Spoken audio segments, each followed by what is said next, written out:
Hi everyone, this is Neha. Welcome back to the channel. Hope you all are doing great. तो बच्चा कल हम लोगों ने स्टार्ट करा था बीएसटी का हमारा चैप्टर नंबर 4 प्लानिंग। देखो क्या क्या पढ़ लिया था कल की क्लास में हम लोगों ने। कल हम लोगों ने 3 टॉपिक्स हमारे कवर करे थे, प्लानिंग का concept, then importance of planning और लास्ट में हम लोगों ने डिस्कस करे थे प्लानिंग के फीचर्स यानी कि कैरेक्टरिस्टिक्स ऑफ प्लानिंग। अब आज की क्लास बहुत इंपॉर्टेंट होने वाली है। आज की क्लास में हम लोग 2 इंपॉर्टेंट टॉपिक्स डिस्कस करेंगे। सबसे पहले हम लोग बात करेंगे लिमिटेशंस ऑफ प्लानिंग। मतलब लिमिटेशंस के लिए कल भी मैंने आपको बताया था, आप और किसी फंक्शन के लिमिटेशंस प्रिपेयर करो या ना करो, आपको प्लानिंग के लिमिटेशन जरूर प्रिपेयर करने हैं। सेकंड हमारे पास में आता है प्लानिंग का प्रोसेस कि जब मैनेजर्स प्लानिंग करते हैं तो वो कौन कौन से स्टेप्स फॉलो करते हैं। शुरू करते हैं फटाफट से। तो देखो सबसे पहले हम लोग बात करते हैं लिमिटेशंस ऑफ प्लानिंग, मतलब प्लानिंग की कमियां। एक बार ऐसे छोटा छोटा सा डिस्कस कर लेते हैं, देन डिटेल में डिस्कस करेंगे।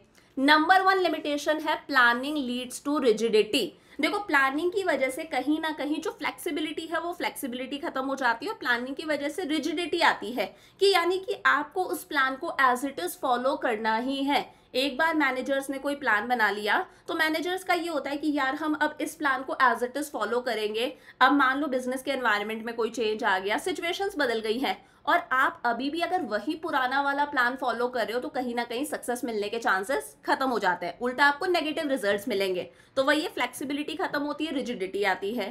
सेकेंड है प्लानिंग में not work in dynamic environment. देखो वैसे भी हमें पता है हमारा जो बिजनेस का एनवायरनमेंट होता है वो कैसा होता है, डायनेमिक होता है, यानी कि इट कीप्स ऑन चेंजिंग। कभी गवर्नमेंट कोई पॉलिसी चेंज कर देती है, कभी कोविड जैसी सिचुएशन आ जाती है, कभी कॉम्पिटिटर अपनी पॉलिसी चेंज कर देता है, तो कभी फैशन में कोई चेंज आ जाता है। तो अगर हमारा बिजनेस का एनवायरनमेंट डायनेमिक है, उसमें कॉन्टिन्यूअस बेसिस पर चेंजेस आ रहे हैं, इस सिचुएशन में भी हमारे प्लान्स फेल हो जाते हैं। बार बार तो हम हमारे प्लान्स को मॉडिफाई नहीं कर सकते ना। थर्ड है प्लानिंग रिड्यूसेस क्रिएटिविटी। कहीं ना कहीं प्लानिंग की वजह से हमारे जो लोअर लेवल मैनेजर्स हैं, मिडिल लेवल मैनेजर्स हैं, जो एम्प्लॉयज है ना, उनकी क्रिएटिविटी दब जाती है। और एक होता है ना इनिशिएटिव लेने की इच्छा होती है, कोई काम आगे से करना, वो चीज कहीं ना कहीं दबने लग जाती है। टॉप लेवल मैनेजर्स प्लान बनाते हैं, उसके बाद में जो मिडिल लेवल मैनेजर्स है, लोअर लेवल मैनेजर्स है, वो उस प्लान के ब्लाइंड फॉलोअर्स बन जाते हैं, तो उनकी क्रिएटिविटी दब गई। फोर्थ है प्लानिंग इन्वॉल्व्स ह्यूज कॉस्ट। बिल्कुल प्लानिंग में अच्छा खासा पैसा लगता है। ये जो प्लानिंग वाला काम है, मैंने आपको कल भी बताया था, ये एक मेंटल एक्टिविटी है, एक इंटेलेक्चुअल वर्क है जिसके लिए स्पेशल लोगों को हायर करा जाता है, प्रोफेशनल एक्सपर्ट्स को हायर करा जाता है, उन्हें अच्छा खासा पे करना पड़ता है, तो पैसा भी बहुत लगता है। Planning is a time consuming process. Planning time consuming process भी है। कई बार ऐसा होता है कि प्लान बनाने में ही इतना टाइम लग जाता है कि प्लान को इम्प्लीमेंट करने के लिए टाइम ही नहीं बचा। और लास्ट है planning does not guarantee success. Planning देखो हम लोगों ने बहुत अच्छी प्लानिंग करी है, पेपर पर चीजें दिखने में बहुत अच्छी लग रही है कि यार ये प्लान इतना सक्सेसफुल होगा, ऐसा होगा वैसा होगा। इसका मतलब ये नहीं है कि प्लानिंग की वजह से हमें सक्सेस मिले ही। अगर पास्ट में कोई प्लान हमारा सक्सेसफुल रहा था, पास्ट में किसी प्लान ने हमें सक्सेस दी थी, इसका मतलब ये नहीं है कि फ्यूचर में भी सेम प्लान अगर हम इंप्लीमेंट करेंगे तो हमें सक्सेस मिलेगी ही। तो प्लानिंग हमें सिर्फ एक बेस प्रोवाइड कर रहा है, ये किसी चीज का कोई रेडीमेड सॉल्यूशन नहीं दे रहा, ये कभी भी हमें सक्सेस की गारंटी नहीं देता। वन बाय वन डिस्कस करें। नंबर 1 है प्लानिंग लीड्स टू रिजिडिटी। अभी मैंने बताया once plans are made to decide the future course of action the managers may not be in a position to change it. एक बार अगर top level managers ने plans बना लिए या फिर प्रोफेशनल एक्सपर्ट्स ने प्लान्स बना लिए तो मैनेजर्स बार बार उन प्लान्स को चेंजेस नहीं कर सकते, उन प्लान के अंदर चेंजेस नहीं लेकर आ सकते। तो कहीं ना कहीं मैनेजर्स के पास में एक फ्लेक्सिबिलिटी होनी चाहिए ना कि अगर बिजनेस के एनवायरनमेंट में कोई चेंज आ रहा है तो वो भी अपने प्लान्स में चेंजेस लेकर आ जाएं। वो लोग क्या करते हैं, वो वही पुराना वाला प्लान फॉलो करते रहते हैं। अब मान लो सिचुएशंस बदल चुकी हैं, जब आपने प्लान बनाया था तब कंडीशन कुछ और थी, अब आप जब प्लान को इंप्लीमेंट कर रहे हो तब कंडीशन कुछ और है। इस सिचुएशन में अगर आप वही पुराना वाला प्लान इंप्लीमेंट करोगे तो कहीं ना कहीं आपको पॉजिटिव रिजल्ट नहीं, उल्टा नेगेटिव रिजल्ट्स मिलेंगे। तो वही है, प्लानिंग की वजह से रिजिडिटी आती है, कहीं ना कहीं फ्लेक्सिबिलिटी खत्म हो जाती है। Following a pre decided plan when circumstances have changed may not bring positive results for the organization। अगर आप वही प्री डिसाइडेड प्लान को फॉलो कर रहे हो इवन जब सिचुएशन बदल चुकी है तो भी कहीं ना कहीं आपको पॉजिटिव रिजल्ट्स नहीं मिलेंगे।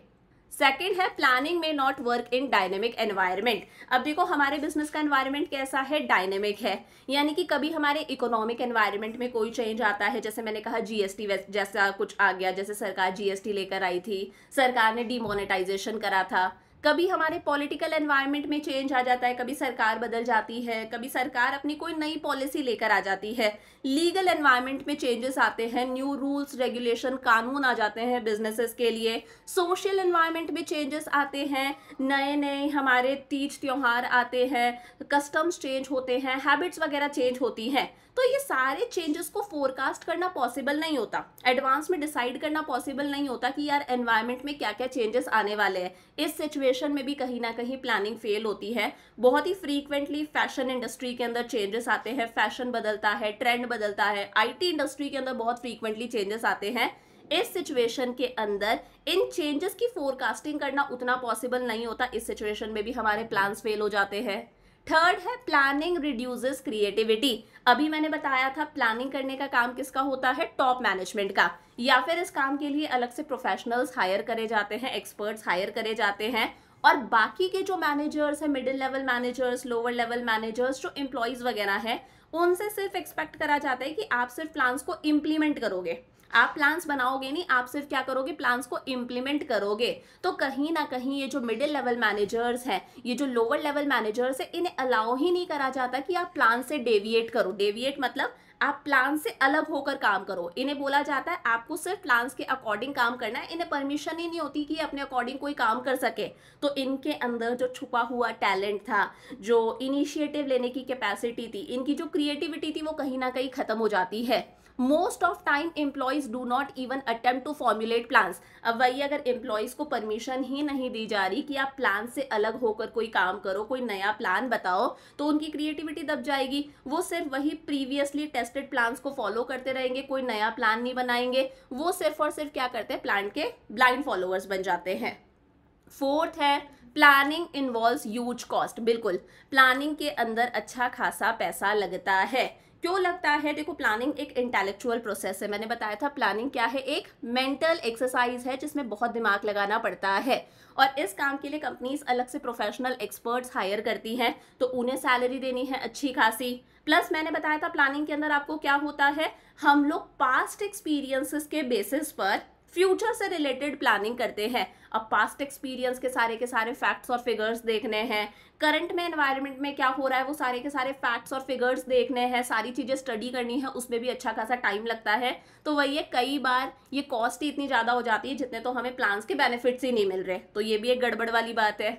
फिर है planning is a time consuming process. Planning एक टाइम कंज्यूमिंग प्रोसेस है, क्योंकि सबसे पहले आप क्या करते हो, सबसे पहले आप ऑब्जेक्टिव्स डिसाइड करते हो कि यार हमारे मकसद क्या है, हमारा गोल क्या है। फिर मैंने कहा था आपको कि इन ऑब्जेक्टिव्स को अचीव करने के लिए हमारे पास में बहुत सारे तरीके होते हैं।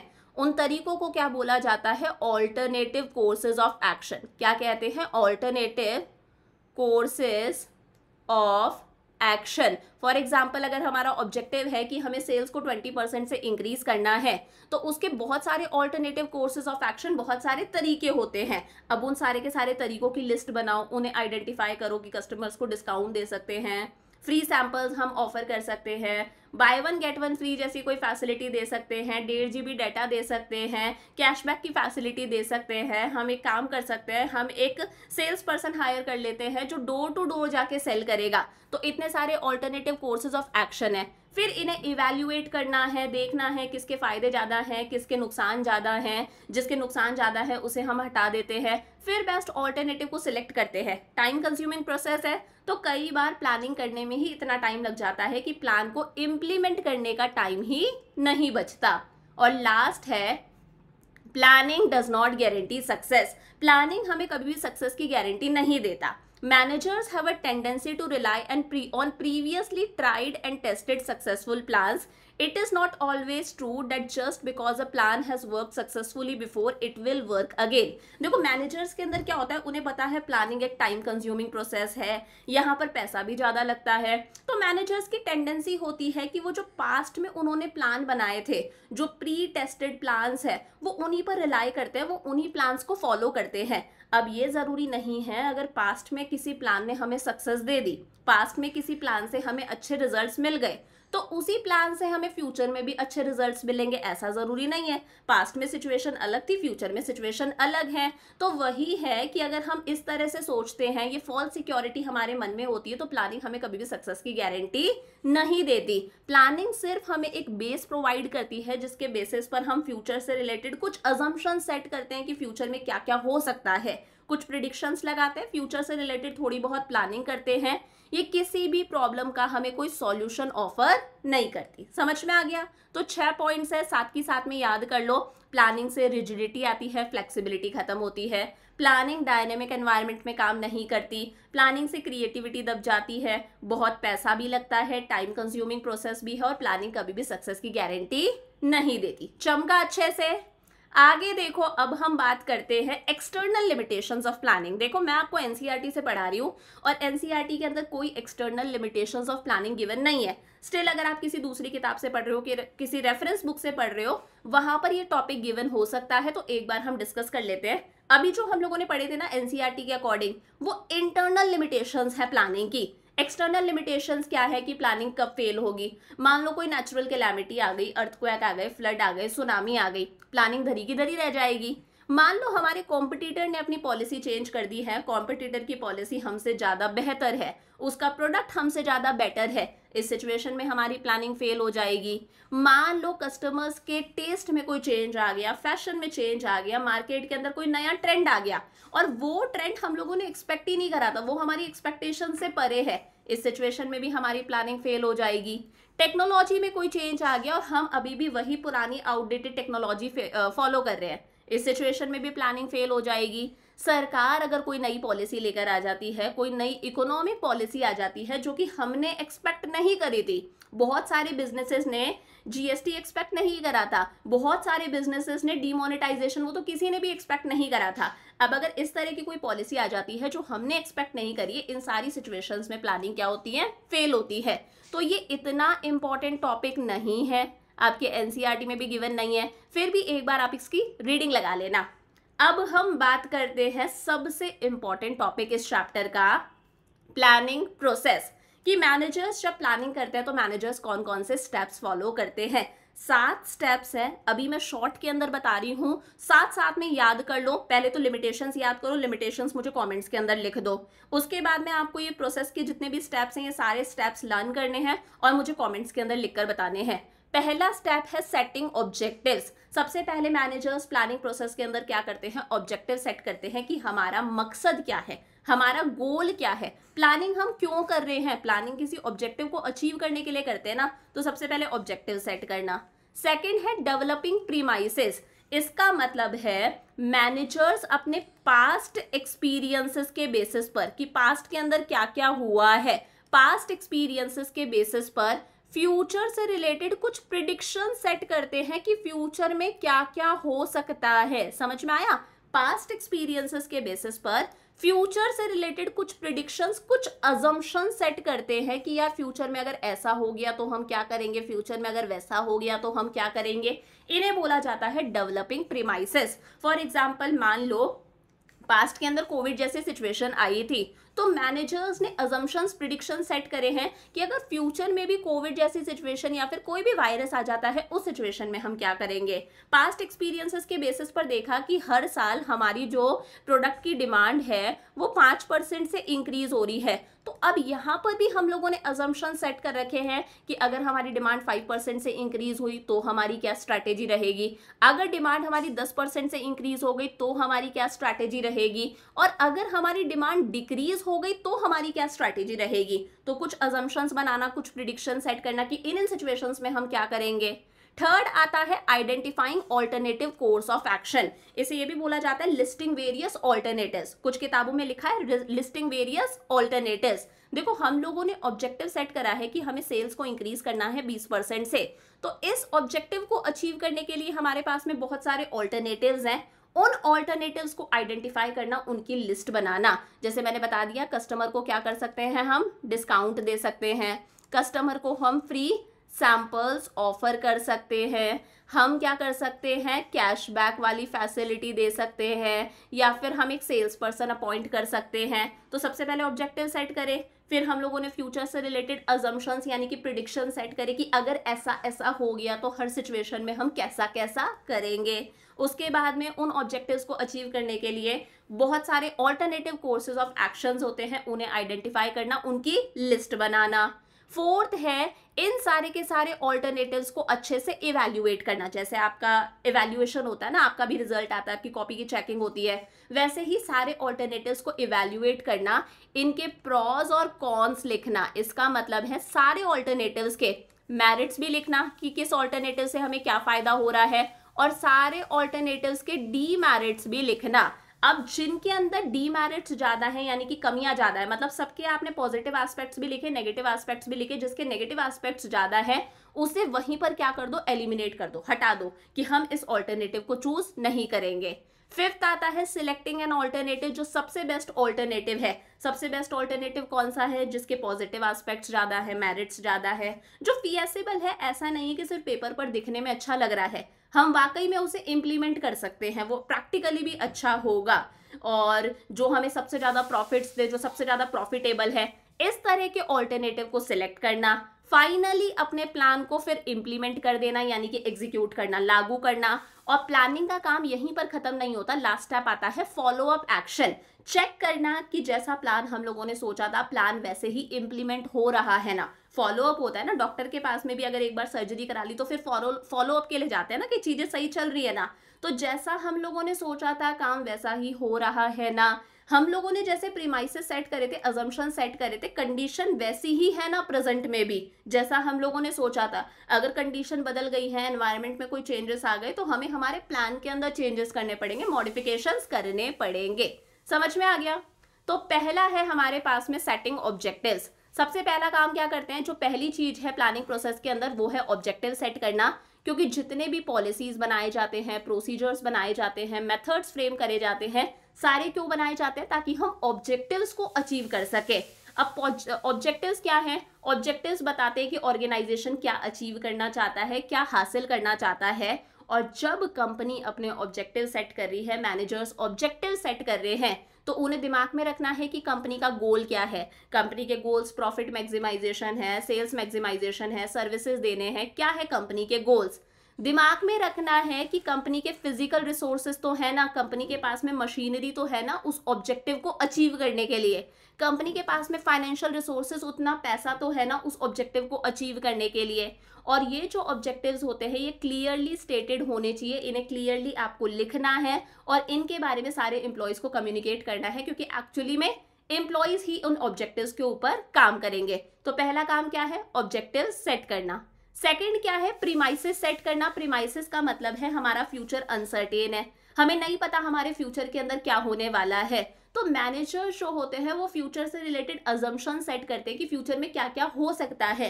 अगर फ्यूचर में कोविड आ गया तो हम क्या करेंगे, कोई और वायरस आ गया तो हम क्या करेंगे, अभी बीजेपी है कल को कांग्रेस आ जाएगी तो हम क्या करेंगे, अगर ये हमारे कॉम्पिटिटर ने अपनी पॉलिसी बदल दी, कॉम्पिटिटर ने अपनी प्राइजेस गिरा दी, तो उस सिचुएशन में हम क्या करेंगे, हमारी डिमांड इंक्रीज हो गई तो हम क्या करेंगे, डिमांड डिक्रीज हो गई तो हम क्या करेंगे। अलग अलग अजम्पशन सेट करें ना, इन अजम्पशंस को बोला जाता है प्रीमाइसेस। और इन अजम्पशंस, इन प्रिडिक्शंस, इन प्रीमाइसेस को दिमाग में रखकर ही प्लान्स बनाए जाते हैं। तो बोलते हैं plans are drawn on the basis of these assumptions. समझ में आ गया? ये क्या है, एक फोरकास्टिंग है जो हम किसके बेसिस पर कर रहे हैं, हमारे एग्जिस्टिंग प्लान को दिमाग में रख के, पुरानी हमारे जो प्लान्स थे, हमारे जो पास्ट एक्सपीरियंसेस थे, उनको दिमाग में रखकर हम लोग क्या करते हैं, अजम्पशन सेट करते हैं, फोरकास्टिंग, भविष्यवाणी करते हैं। थर्ड स्टेप आता है identifying alternative course of action. Objectives आपने सेट कर लिए, अब इन ऑब्जेक्टिव्स को अचीव करने के लिए बहुत सारे ऑल्टरनेटिव कोर्सेज ऑफ एक्शन होते हैं, बहुत सारे तरीके होते हैं, उनकी लिस्ट बनाना, उन ऑल्टरनेटिव्स को आइडेंटिफाई करना। फॉर एग्जाम्पल मैंने कहा कि हमें सेल्स को इंक्रीज करना है 20% से। अब इस काम को करने के लिए बहुत सारे तरीके होते हैं, हम एडवर्टाइजमेंट पर खर्चा बढ़ा सकते हैं, हम सेल्समैन अपॉइंट कर सकते हैं जो डोर टू डोर जाके सेल करेगा, हम कस्टमर्स को डिस्काउंट दे सकते हैं, फ्री सैंपल्स ऑफर कर सकते हैं और ज़्यादा प्रोडक्ट्स लॉन्च कर सकते हैं। तो अलग अलग ऑल्टरनेटिव कोर्सेज ऑफ एक्शंस को आइडेंटिफाई करना कि ऑब्जेक्टिव को हम कैसे कैसे अचीव कर सकते हैं। फिर क्या है, इन ऑल्टरनेटिव कोर्सेज ऑफ एक्शन का हमें क्या करना है, इवैल्यूएशन करना है। इवैल्यूएशन के अंदर हम लोगों ने देखो सबसे पहले क्या करे, हम लोगों ने ऑब्जेक्टिव सेट करे, प्रीमाइसेस डेवलप करे, अलग अलग ऑल्टरनेटिव कोर्सेज ऑफ एक्शन की हम लोगों ने लिस्ट बना ली। हमारे पास में अजम्पशंस भी हैं कि फ्यूचर में क्या क्या हो सकता है। अब हम हर ऑल्टरनेटिव को क्या करेंगे, इवैल्यूएट करेंगे और उसके पॉजिटिव और नेगेटिव एस्पेक्ट्स दोनों हम लोग एक साइड में लिखते जाएंगे। अब वो ऑल्टरनेटिव जिसके नेगेटिव एस्पेक्ट सबसे ज्यादा है, हम सबसे पहले उसे एलिमिनेट करेंगे, उसे हटाएंगे। Alternatives are evaluated in the light of their feasibility and consequences। और जब आप ये evaluation कर रहे हो, आप feasibility भी दिमाग में रखोगे कि इस ऑल्टरनेटिव को हम इम्प्लीमेंट तो कर सकते हैं, इसे इम्प्लीमेंट करने के लिए हमारे पास में पैसा तो है, इसे इम्प्लीमेंट करने के लिए हमारे पास में मशीनरी तो है। ऐसा नहीं है कि सिर्फ दिखने में पेपर पर अच्छा लग रहा है, इसे हम इम्प्लीमेंट ही नहीं कर सकते। फॉर एग्जाम्पल, आपके सामने एक इन्वेस्टमेंट प्रपोजल है, अगर आप कहीं पर उस प्रपोजल में पैसा लगा रहे हो तो आप बहुत सारी चीजें चेक करोगे ना कि यार आपको इंटरेस्ट कितना मिलेगा, टैक्स के तौर पर कितना पैसा जाएगा, आपकी अर्निंग पर शेयर कितनी होगी, डिविडेंड कितना मिलेगा, सारी चीजें दिमाग में रखोगे। तो सारे ऑल्टरनेटिव कोर्सेज को इवैल्यूएट करना, उनके मेरिट्स और उनके डीमेरिट्स, पॉजिटिव और नेगेटिव एस्पेक्ट्स लिख देना, और वो ऑल्टरनेटिव जिसके नेगेटिव एस्पेक्ट्स बहुत ज्यादा है उसे वहीं पर एलिमिनेट कर देना, हटा देना। आगे आता है selecting an alternative. This is the real point of decision making. Real point है डिसीजन मेकिंग का कि फाइनली आप इतने सारे ऑल्टरनेटिव्स में से कोई एक ऑल्टरनेटिव सिलेक्ट कर रहे हो, और जरूरी नहीं है आप एक ऑल्टरनेटिव सिलेक्ट करो, आप एक से ज्यादा भी सिलेक्ट कर सकते हो। आप सिलेक्ट कर सकते हो कि हम एक तो हमारा एक्सपेंडिचर इंक्रीज कर देंगे एडवर्टाइजमेंट पे, पहली चीज करेंगे, और दूसरा हम हमारे कस्टमर्स को डिस्काउंट भी देंगे। तो आप एक से ज्यादा ऑल्टरनेटिव भी सिलेक्ट कर सकते हो, आप कॉम्बिनेशन भी सिलेक्ट कर सकते हो। The best plan has to be adopted and implemented। हम सबसे बेस्ट प्लान को अडॉप्ट करेंगे और उसे इम्प्लीमेंट करेंगे। एक अच्छा प्लान, अच्छा ऑल्टरनेटिव कौन सा होता है जो सबसे ज्यादा फीएसेबल है कि इसे हम अचीव कर सकते हैं, ये सिर्फ कागज पर ही अच्छा नहीं लग रहा, प्रैक्टिकली इम्प्लीमेंट हो सकता है, जो सबसे ज्यादा प्रॉफिटेबल है और जिसके नेगेटिव कॉन्सिक्वेंसेस सबसे कम है। हम कॉम्बिनेशन भी सिलेक्ट कर सकते हैं। अब हम लोगों ने मेन प्लान सिलेक्ट कर लिया, हम लोगों ने हमारा मेन ऑल्टरनेटिव सिलेक्ट कर लिया कि हम कस्टमर को डिस्काउंट देंगे या फिर एडवर्टाइजमेंट पर पैसा खर्च करेंगे। उस मेन प्लान को अचीव करने के लिए, उसे सपोर्ट करने के लिए हम छोटे छोटे से प्लान्स और बनाते हैं। बिजनेस की रूटीन एक्टिविटीज से रिलेटेड ऑर्गेनाइजेशन को बहुत सारे छोटे छोटे से प्लान्स बनाने पड़ते हैं मेन प्लान को सपोर्ट करने के लिए, जो ऑर्गेनाइजेशन की रूटीन जॉब से रिलेटेड है। तो ये मेन प्लान को दिमाग में रखकर ही बनाए जाते हैं। अभी छोटे छोटे से प्लान्स होते हैं कि एम्प्लॉयज को कैसे हायर करना है, रॉ मटेरियल किस तरह से खरीद कर लेकर आना है, छोटी छोटी सी बातें हैं। इन छोटे छोटे से प्लान्स को बोला जाता है डेरिवेटिव प्लान्स। क्या कहते हैं? Derivative plans. फाइनली अब हम क्या करेंगे, हमारे प्लान को इम्प्लीमेंट करेंगे, यानी कि एग्जीक्यूट करेंगे, लागू करेंगे। Putting the plan into action. क्या कहते हैं? Putting the plan into action. The managers start communicating the plans to all the employees very clearly because the employees actually have to carry on the activities according to plans। अब select कर लिया, plan को हम implement कर रहे हैं, तो सबसे पहले हम इनके बारे में किसे बताएंगे? एम्प्लॉयज को बताएंगे, क्योंकि एक्चुअली में एम्प्लॉयज ही हैं जो इस प्लान के अकॉर्डिंग काम करने वाले हैं, इस प्लान को एग्जीक्यूट करने वाले हैं। फाइनली प्लान को इम्प्लीमेंट करना। अब इम्प्लीमेंट करने का मतलब है, मैंने कहा आपका प्लान है कि आपको प्रोडक्शन इंक्रीज करना है। अभी तक हम सेल्स का एग्जांपल ले रहे थे, आपका प्लान है आपको प्रोडक्शन इंक्रीज करना है। तो अगर प्रोडक्शन इंक्रीज करना है तो ज़्यादा लेबर को हायर करना, लेबर अरेंज करना, और ज़्यादा आपको मशीन्स वगैरह की रिक्वायरमेंट होगी, मशीन्स वगैरह खरीदना। ये क्या है? प्लान को इम्प्लीमेंट करना है। समझ में आ गया? और लास्ट स्टेप आता है फॉलो अप एक्शन। प्लानिंग एक कॉन्टिन्यूअस प्रोसेस है, तो सिर्फ प्लान को इम्प्लीमेंट कर देना, putting the plan into action, इसी के साथ में मैनेजर की जॉब खत्म नहीं होती है। देखना कि प्लान सही से इम्प्लीमेंट तो हो रहा है ना, जैसे हर चीज हम लोगों ने शेड्यूल करी थी, सोची थी, प्लान करी थी, काम वैसे ही तो हो रहा है ना। प्लान को प्रॉपरली मॉनिटर करना, इसे बोला जाता है follow up action. To see whether plans are being implemented and activities are performed according to schedule is also a part of planning process. Monitoring the plan is equally important to ensure the objectives are achieved. Plan को monitor करना, देखना सही से चीजें हो रही हैं या नहीं हो रही है, बहुत इंपॉर्टेंट है, तभी हम हमारे ऑब्जेक्टिव्स को अचीव कर सकते हैं। Monitoring the plan helps to verify whether the conditions and predictions assumed in plan are holding true in present situation or not. If these are not coming true, then immediately changes are made in the plan. देखो क्या होता है, हम लोगों ने कुछ assumption set कर रखे हैं. सेकंड वाले स्टेप में हम लोगों ने प्रीमाइसेस डेवलप करे थे, फ्यूचर से रिलेटेड assumptions हम लोगों ने सेट करे थे कि फ्यूचर में ऐसा ऐसा हो सकता है. देखना यार, जो हम लोगों ने प्रिडिक्शन सेट करे थे, सिचुएशन करंट में भी वैसी ही है ना. अगर सिचुएशन बदल चुकी है, बिजनेस के एनवायरनमेंट में कोई चेंजेस आ गए हैं, तो इमीडिएटली हमें हमारे प्लान के अंदर चेंजेस करने पड़ेंगे, प्लान को मॉडिफाई करना पड़ेगा. इसे बोला जाता है फॉलो अप एक्शन. और अगर चेंजेस आ रहे हैं तो फिर हमें प्लान को रिवाइज करना पड़ेगा. समझ में आ गया? तो ये है पूरा का पूरा हमारा प्लानिंग प्रोसेस. सबसे पहले ऑब्जेक्टिव सेट करें. अब फ्यूचर से रिलेटेड अजम्पशंस यानी कि प्रिडिक्शंस हम लोगों ने सेट करे हैं, जिसे बोला जाता है डेवलपिंग प्रीमाइसेस. थर्ड है, उस ऑब्जेक्टिव को अचीव करने के लिए हमारे पास में बहुत सारे ऑल्टरनेटिव कोर्सेज ऑफ एक्शंस है, उन्हें आइडेंटिफाई करना. इसे हम listing various alternative courses of action भी बोल सकते हैं. सारे ऑल्टरनेटिव कोर्सेज को इवैल्यूएट करना, उनके पॉजिटिव और नेगेटिव एस्पेक्ट्स लिखना, बेस्ट ऑल्टरनेटिव को सिलेक्ट करना. यहाँ पर एक कॉम्बिनेशन भी हो सकता है प्लान का, एक से ज्यादा ऑल्टरनेटिव्स भी हो सकते हैं. और मेजर प्लान को अचीव करने के लिए हम छोटे छोटे से प्लान्स और बनाते हैं रूटीन जॉब से रिलेटेड, जिसे हम कहते हैं डेरिवेटिव प्लान्स. फिर है प्लान को फाइनली एग्जीक्यूट करना, putting the plan into action. और लास्ट आता है फॉलो अप एक्शन. सो ये चैप्टर मोस्टली हम लोगों ने कंप्लीट कर लिया. कॉन्सेप्ट देख लिया, इंपॉर्टेंस देख ली, नेचर देख लिया, लिमिटेशंस देख लिए और फिर प्लानिंग प्रोसेस भी देख लिया. 5 चीजें हम डिस्कस कर चुके हैं. लास्ट टॉपिक रहता है इस चैप्टर का types of plans. 8 types of plans. ये टॉपिक हम कल की क्लास में करके चैप्टर को समाप्त करेंगे. और लग रहा है यार चैप्टर समझ में आया है, मैम की एक्सप्लेनेशन अच्छी है, तो इस लेक्चर को अपने फ्रेंड्स के साथ में शेयर कर देना. I will see you tomorrow. Lots of love. Bye bye.